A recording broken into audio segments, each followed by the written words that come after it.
The Sound of His Goodbay. Chapter 1. The Man Who Played by the Sea. The sea had a way of finding its way into everything in the little town of Harrow's Bay.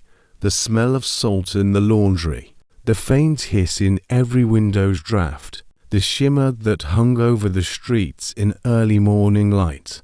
To Eleanor Reed, it had always sounded like a long, unending sigh. Her house stood near the edge of the bluffs, where gulls wheeled low and waves struck the rocks in slow, rhythmic patterns. At night, she sometimes left her window open, not for the air but for the sound, that eternal, living pulse of water against stone. It made her feel less alone. But that evening, it wasn't the sea she heard. It was a violin, soft at first, just a thin, trembling thread of music rising above the surf, then stronger, more certain, the melody swelling with the wind. It came from somewhere beyond the dunes, near the pier. Eleanor froze, her hands still resting on the piano keys. The piece she had been practicing, an old Chopin nocturne, faded beneath the sound of that distant bow. There was something in the tone, mournful, tender, and raw, as if the instrument itself remembered pain. She stood, the hem of her cardigan brushing her knees, and moved to the window. The glass was cold beneath her fingertips. Out beyond the dark street, she could see the faint glow of the pier lamps flickering in the mist. The music came again, clearer now, carried on the salt wind.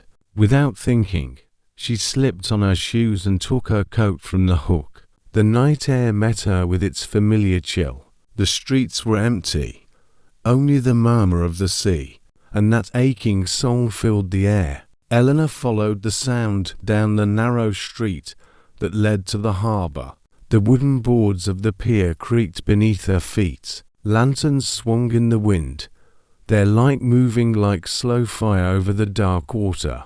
He was there, a man standing near the edge, coat collar turned up, violin under his chin. The music was slow and careful, like something meant only for the night itself. She stopped several paces away. The bow glided, paused, then trembled again. The sound bent with the wind, sometimes soft as breath, sometimes sharp enough to cut through the waves. When the last note faded, the man lowered the violin and let out a long, quiet sigh. Eleanor spoke before she could stop herself. "You play beautifully." He turned. The lamplight caught his face, lined, pale, marked by years. His eyes were grey, the kind of grey that carries storms. "Thank you," he said simply, "though I don't play much anymore." "You should," she said. "The sea listens." He gave a faint smile at that, the corner of his mouth twitching upward. "Maybe it's the only one who still does." They stood in silence. The water slapped against the pier. She wanted to ask his name, but something told her not to. The night didn't need names yet. Instead she said, "Do you always play here?" "Only when I can't sleep," he answered. "Which is most nights." "I understand," she said softly. The wind carried the smell of rain.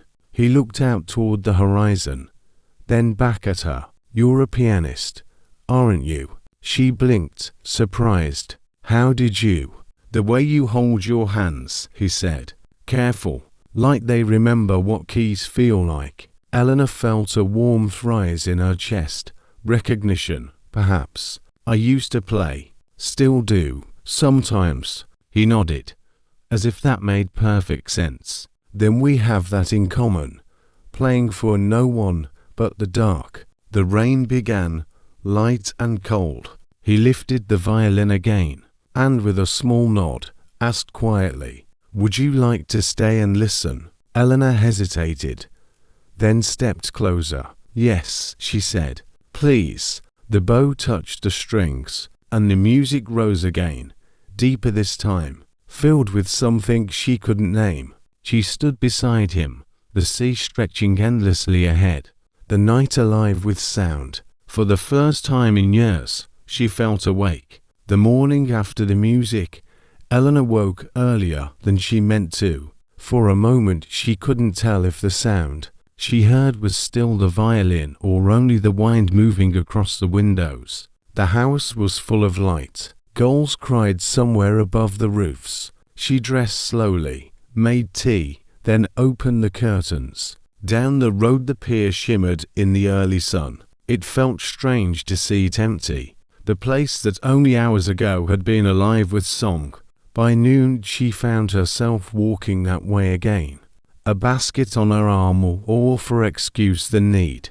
The market sat near the harbour, and beyond it she could see a small shop with a hand-painted sign. Hale and Sons, violins, repairs, strings.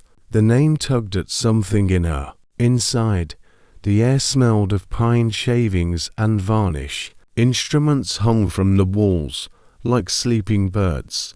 Behind the counter, the man from the pier bent over a workbench, polishing a violin's neck with careful, deliberate strokes. "You found me," he said without looking up. "I didn't know I was looking," she answered. He smiled, still working. "You came from the pier, didn't you? I heard your music. Then that makes two of us." He set the cloth down and wiped his hands. "Thomas Hale," he said, offering a hand across the counter. "Eleanor Reed." Their hands met briefly. Hers cool, his warm from the work. For a moment neither spoke. The dust mote swirled between them in the sunlight. She looked around the shop. "You make all of these?" "Most of them. Some are repairs. They come to me broken, and I try to give them a second voice." "That's a beautiful way to put it." He shrugged. "It's all anyone can do, really. Try to make broken things sing again." Eleanor let the words settle. She wanted to ask about the melody he'd played, what it was, who it was for, but his expression told her it was not a casual tune. So instead she said, "You were right last night. The sea listens." Thomas gave a quiet laugh. "Then perhaps I'll play again tonight." "I hope you do," she said, and meant it. That evening, she returned to the pier. The air smelled of rain again, the horizon bruised purple and blue. Thomas was there, tuning his violin. He nodded when he saw her. "You kept your promise. I thought the sea might need company," she said. He smiled, a small, real smile. "Then let's give it something worth hearing." The first notes rose between them, soft as the first drops of rain. Eleanor stood beside him, eyes closed, listening. The music was slower tonight, gentler. Each note carried a story she didn't yet know. When it ended, she felt the ache of silence again, the kind that follows beauty. She looked at him and said quietly, "It sounds like goodbye." Thomas lowered the violin. "Maybe every song is, in some way." They walked back toward town together, saying little. The street lamps came on one by one behind them, and the sea kept whispering its endless refrain. By late autumn, the wind over Harrow's Bay had changed its voice. It no longer hummed softly through the grasses by the dunes. Now it carried the sharp, restless edge of the coming cold. Eleanor felt it every morning when she crossed the schoolyard. The piano room was her small refuge, old, sun-warmed wood. The faint smell of chalk and sheet music, and the creak of the bench beneath her. She had taught here for nearly 15 years. Children came and went, their laughter echoing down the hallways like distant bells. Yet in recent weeks, she had begun to look forward to the end of each day, to the hour when the school emptied and the world grew quiet enough to remember music again. Sometimes Thomas came then. He never stayed long, just enough to help her move an old upright piano, or to fix a broken string on a student's violin. He always seemed to have one hand on his hat, as if he might leave at any moment. But he never did, not until the light outside turned orange and the sea's shadow crept in through the windows. "You teach them patience," he said once, watching her guide a small boy through his first clumsy scales. "I try," Eleanor replied, "though patience isn't what they come here for. They come for noise, mostly." He smiled faintly. Noise has its own beauty. That day, after the students left, he lingered. He brought out his violin, the same one she had first heard at the pier, and played while she cleaned the classroom. The sound filled the small space, warm and trembling, wrapping around the dust and fading sunlight. When he finished, Eleanor leaned against the desk. "What piece was that?" He hesitated. "It doesn't have a name." "Did you write it?" He looked down at the violin, tracing its edge with his thumb. "No, my wife did."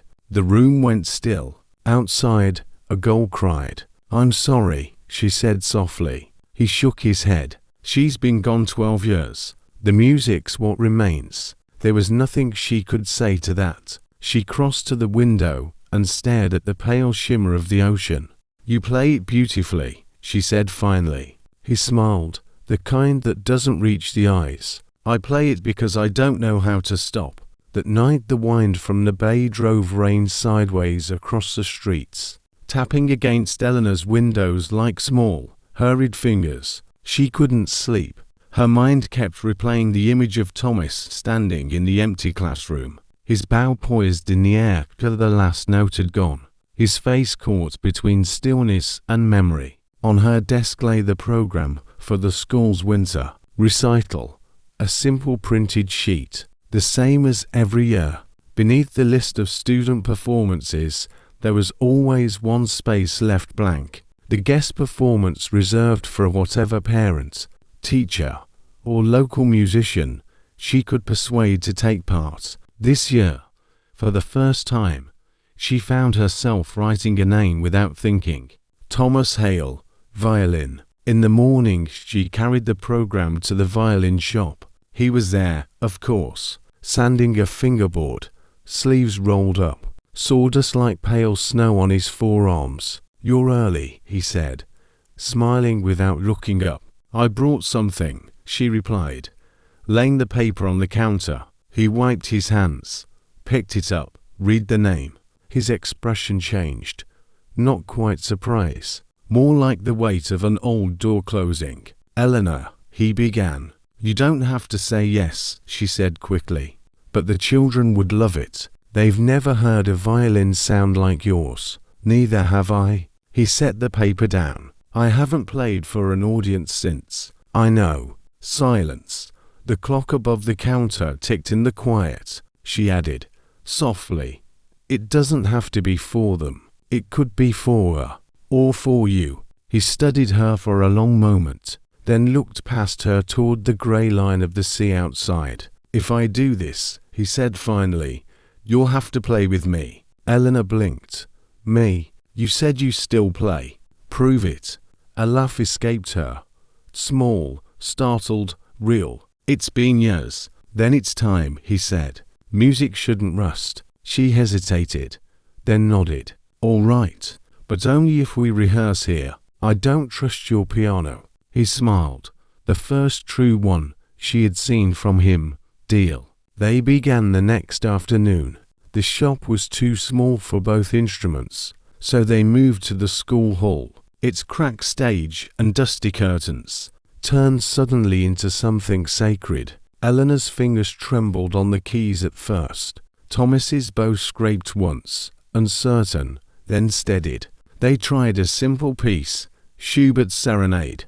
The melody wound between them like conversation. Each time he leaned into a note, she found its echo on the piano. Slowly, the room began to fill with warmth again, not from the heaters, but from something older, quieter, the return of trust. When the last chord faded, Thomas rested his bow on his knee and said, "You breathe with the music." Not many people do. Eleanor smiled faintly. "It's easier than breathing without it."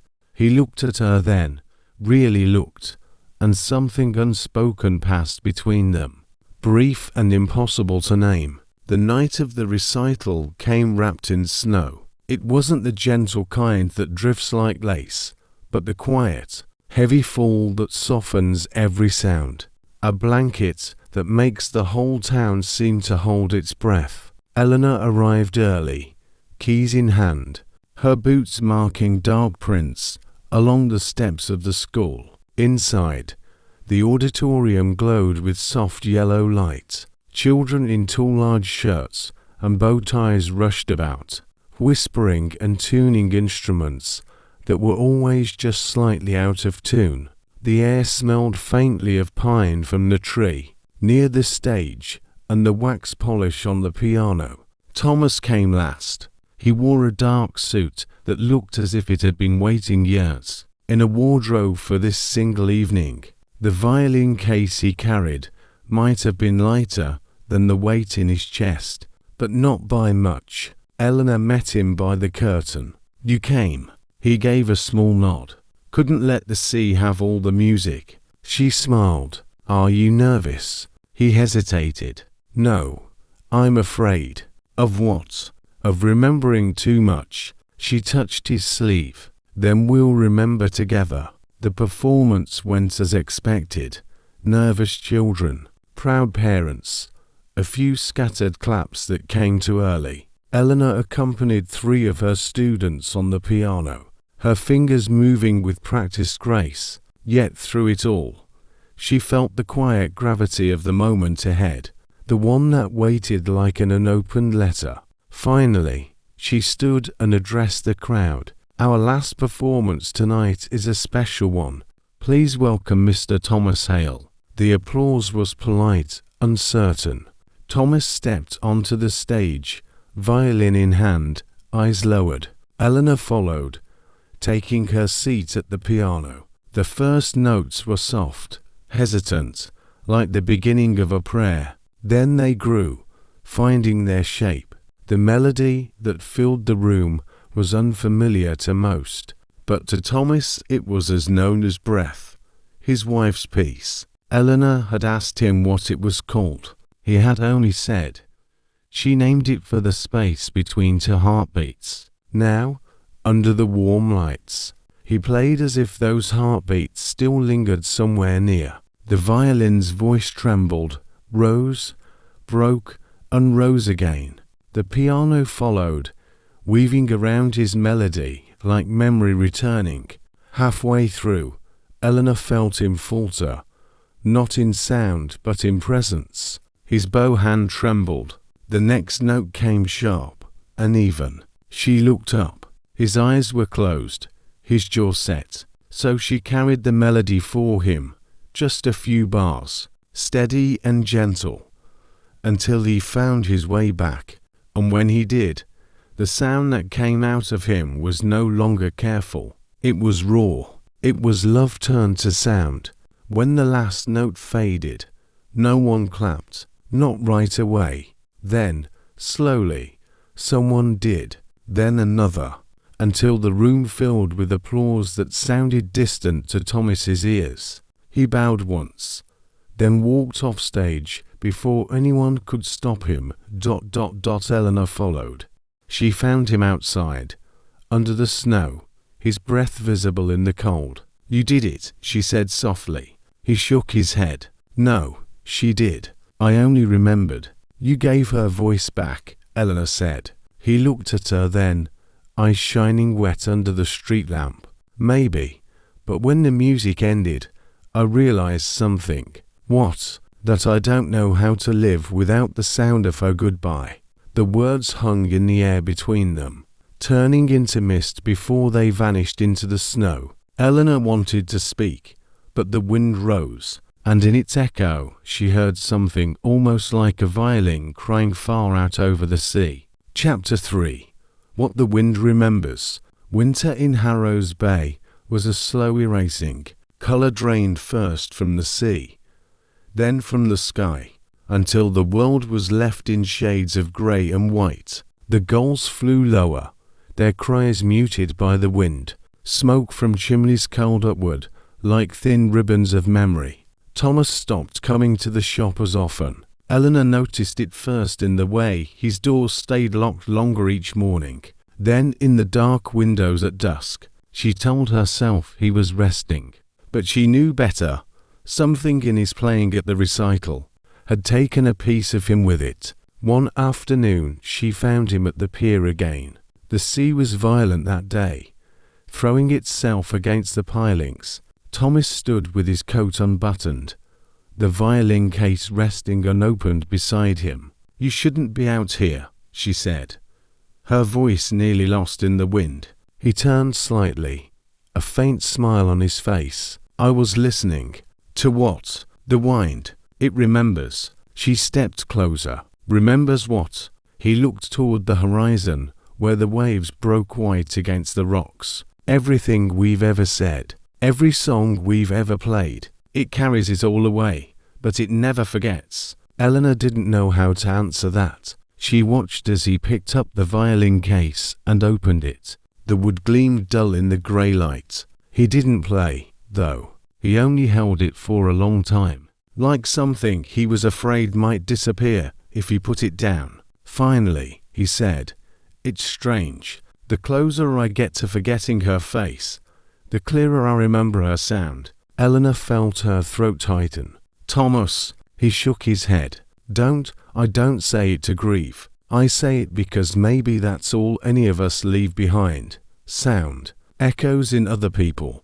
The wind pulled at his coat. She reached out, steadying him by the arm. His skin felt cold through the fabric. "You're freezing," she said. "Come inside." He didn't resist. Back at her house, she made tea and wrapped him in an old blanket that smelled faintly of cedar. He sat by the fire, his hands trembling when he lifted the cup. "When was the last time you saw a doctor?" she asked. He gave a small laugh. "Doctors don't listen to the kind of things that hurt." "Thomas," he met her eyes. "Soon," he said quietly. "I'll go soon." But she could hear the unspoken truth in his voice. "Not yet. Not if I can help it." That night, after he left, she sat at her piano long after midnight. She played his wife's song from memory, each note slow and careful, her fingers learning it the way the wind learns the sea. Outside, the storm gathered again, and the house seemed to breathe with it. Somewhere between the chords, she realized she wasn't playing for Thomas anymore. She was playing with him, the air between them still full of music. The next weeks fell into a quiet pattern. Eleanor taught at the school during the day, then walked to Thomas's shop each evening, carrying soup, letters from neighbors, or nothing at all but her presence. The bell above the door rarely rang for customers anymore. Inside, the air smelled of dust and resin instead of fresh wood. He had grown thinner. The cough came often now, low and stubborn, like a metronome that refused to stop. Yet he still worked when he could, sanding a bridge, polishing a scroll, tuning instruments that would never leave the wall. "You should rest," she told him one evening. "I will," he said, smiling faintly, "when I find the ending." Ending. He nodded toward his desk, where a page of manuscript paper lay half covered in pencil marks. A melody ran across the staves, hesitant, searching. Beside it sat his violin, strings loosened. "It's a piece I started years ago," he said. "The one I never finished for her." Eleanor stepped closer. "For your wife." "For us," he corrected softly. "For what we never said." She looked down at the page, the notes trailing off mid-bar, like a breath held too long. "May I?" she asked, reaching for it. He nodded. She sat at the small upright piano in the corner, smoothing the paper flat. Her fingers found the first notes, uncertain but gentle. The melody began to unfold, wistful, incomplete, the kind of music that asked a question and never answered it. When she stopped, Thomas was watching her. "It's beautiful," she said, "but it needs a companion. Maybe you could write it," he said quietly. Eleanor laughed softly. "I haven't composed in years." "Then let this be your return," he said.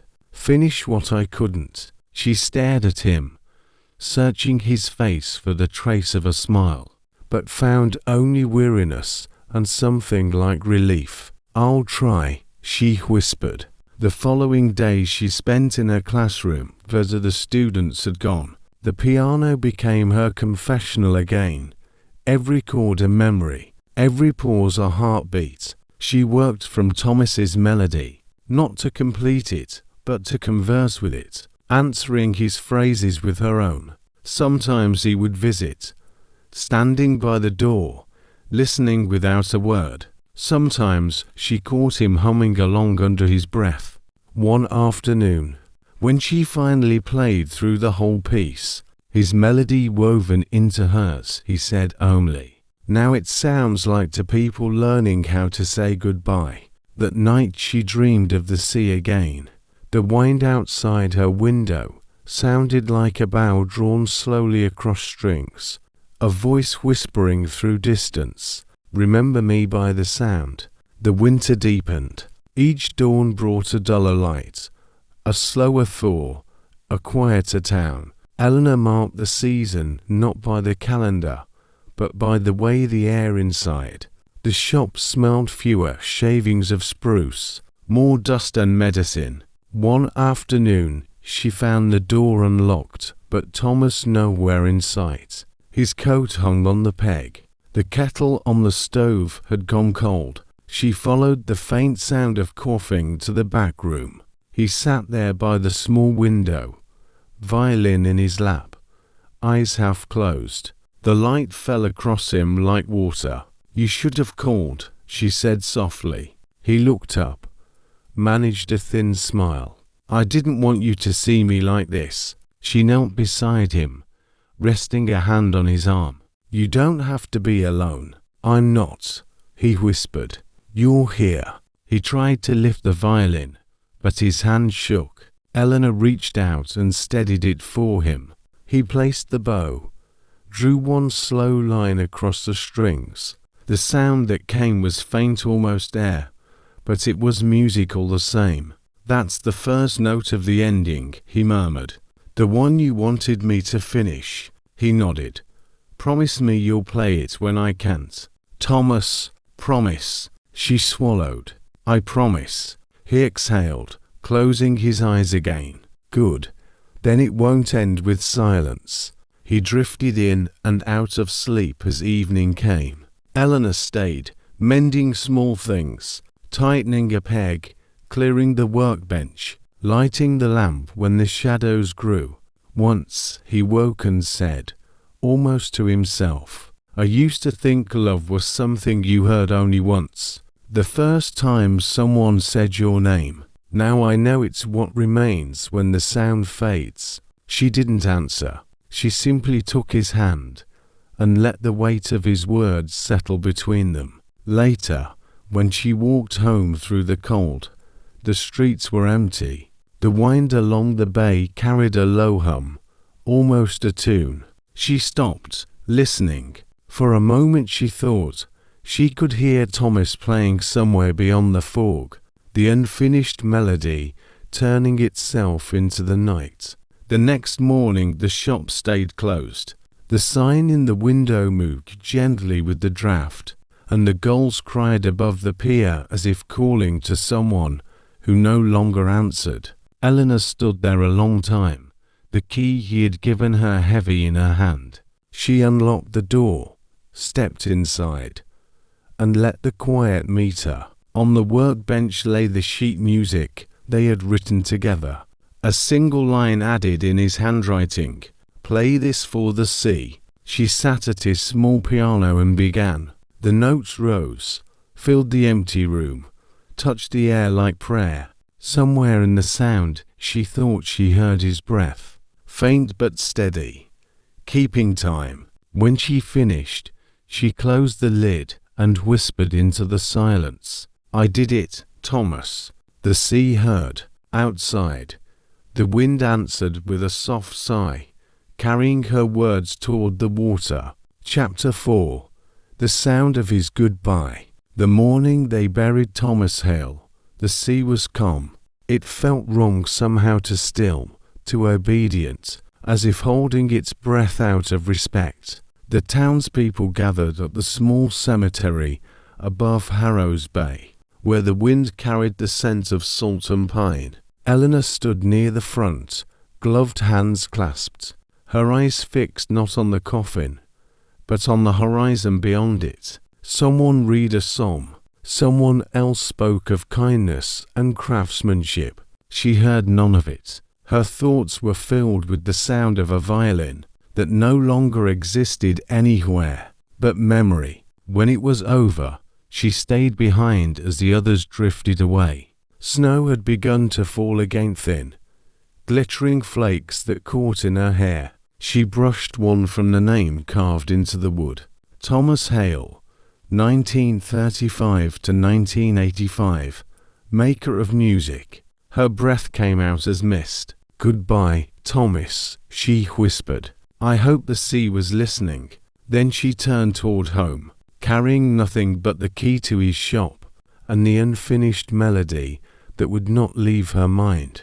That evening, when she unlocked the shop for the first time since his passing, the air inside greeted her with silence, a living, breathing silence that seemed to hum with memory. Everything was exactly as he had left it. The tools on the bench, the shavings on the floor, the faint smell of varnish. She walked to the work table and found an envelope resting on the violin case. Her name was written across it in his careful, looping script, Eleanor. Her fingers trembled as she broke the seal.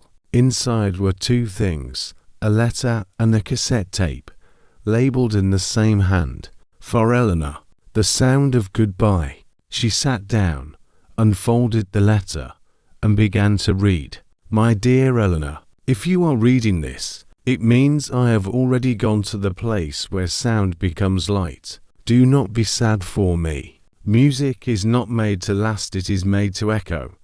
And you have been my echo. You once told me the sea listens. I think you are right. I've left something for you, one last piece, the way I wanted it to sound. You'll find it on the tape. It isn't perfect. Nothing we make ever is. But it carries what words could not. My gratitude, my affection, my goodbye.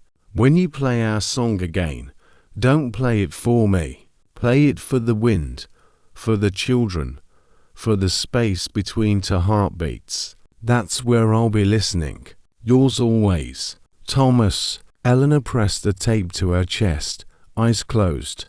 The paper in her lap blurred with tears she hadn't meant to shed. She rose slowly, crossed to the small tape player on his shelf, and placed the cassette inside.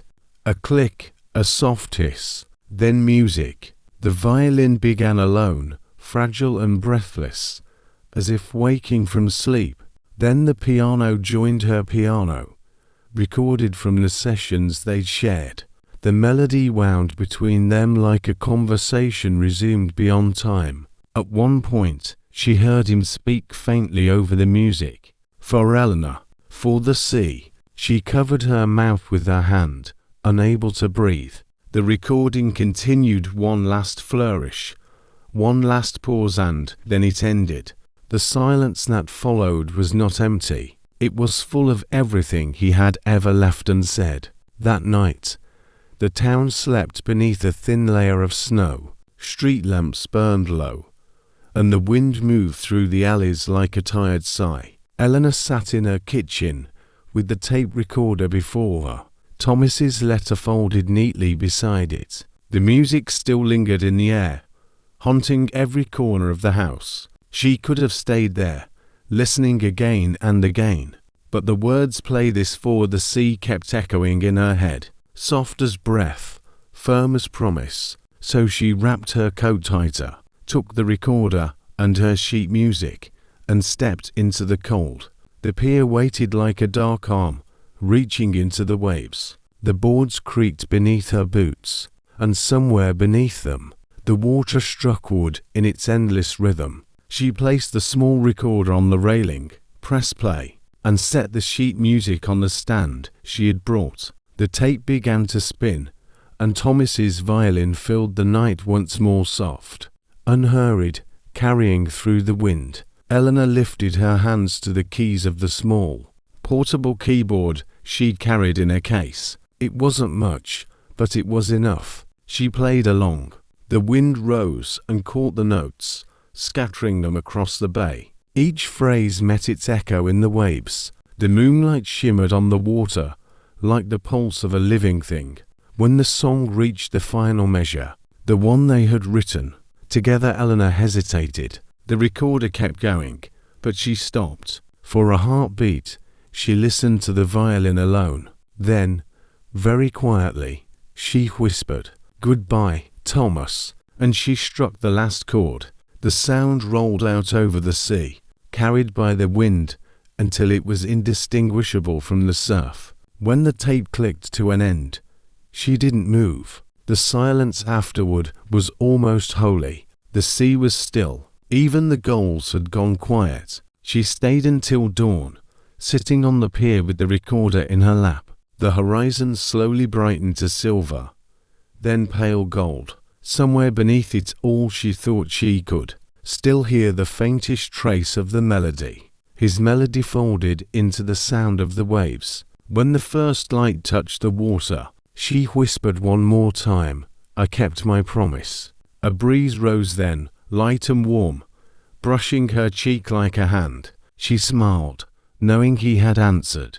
That morning she returned to the shop for the last time. She placed the recorder and the sheet music in the display window beside his finest violin. Then she locked the door and left the key hanging on the nail above the threshold. Outside, the gulls began to cry again. Their calls blended with the sound of the tide, until all of Harrow's Bay seemed to hum with one quiet refrain, the sound of his goodbye. Chapter 5. When the music returns. Time softened everything in Harrow's Bay, even grief. Winters passed into summers, shops changed hands, and the sea went on breathing its long, patient rhythm against the rocks. Eleanor Reed was no longer the woman who had once run down the pier in the middle of the night. Her hair had turned the color of the surf in moonlight, and her hands carried the faint tremor of age. Yet she still walked the same streets every morning, carrying a loaf of bread from the bakery, and nodding to the new faces, who barely knew her name. Thomas Holley's shop remained at the corner by the harbour, its sign faded, but intact. Hale Instruments, maker of music. It had been closed for nearly 15 years now, untouched except for the dust that gathered like soft snow on the window. Sometimes children pressed their faces to the glass to peek at the violins inside. One of them, a boy with dark curls and a restless kind of curiosity, had begun to visit often. He must have been 10, maybe 11. Eleanor had noticed him on her walks, standing outside the shop with his hands in his pockets, staring as though waiting for someone to appear. One day she stopped. "You like music?" she asked. The boy startled, turning toward her. "Yes, ma'am. My mom says I shouldn't bother old places, but I like this one. It looks like it remembers things." Eleanor smiled faintly. "It does." He looked at the instruments through the glass. "Were you the one who played the piano in there?" "My grandpa says he remembers hearing it from the pier, a long time ago." Her heart caught. "Yes," she said softly. "That was me." "Did you know the man who owned it?" For a long moment she didn't answer. The sea murmured in the distance, as if listening. "Yes," she said finally. "I knew him very well." The boy nodded, thoughtful. "I play the violin too. Not good yet, but I'm trying." "Then you're already good enough," Eleanor said. "Music doesn't ask for perfection, only honesty." He smiled, the kind of smile that reminded her of another time, another face. The next morning she returned with a small key. The metal was tarnished, the ribbon frayed, but it still fit the lock perfectly. The door opened with a sigh, releasing the scent of old wood and time. "Come in," she said to the boy. Inside, sunlight filtered through the dust, catching the shapes of violins hanging from the ceiling like ghosts. The boy's eyes widened. "Wow," he breathed. "It's beautiful." Eleanor set the key on the counter. "Pick one," she said. "Whichever speaks to you." He hesitated, then reached for a smaller violin near the front. Its varnish had darkened with age, but the curve of its body still caught the light like honey. He lifted it carefully. "It feels warm," he whispered. "That one belonged to a dear friend of mine," she said. "Would you like to hear how it once sounded?" The boy nodded eagerly. Eleanor took out a small tape recorder from her bag, the same one Thomas had given her all those years ago. The label, now faded and curled, still read, "The Sound of Goodbye." She pressed play. The violin filled the shop again, soft, haunting, alive.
That night, Eleanor returned to the pier one last time. The moonlight lay across the water like silver cloth. She sat where she had once played the final chord of their song and whispered into the wind. "He learned it, Thomas, and it's beautiful." The waves answered softly, folding her words into their rhythm. She smiled, closed her eyes, and listened not for grief this time, but for grace. The sound that came was neither violin nor sea. It was the space between them, the echo that remains when love refuses to fade. It was, at last, the sound of his goodbye turning gently into the song that stayed.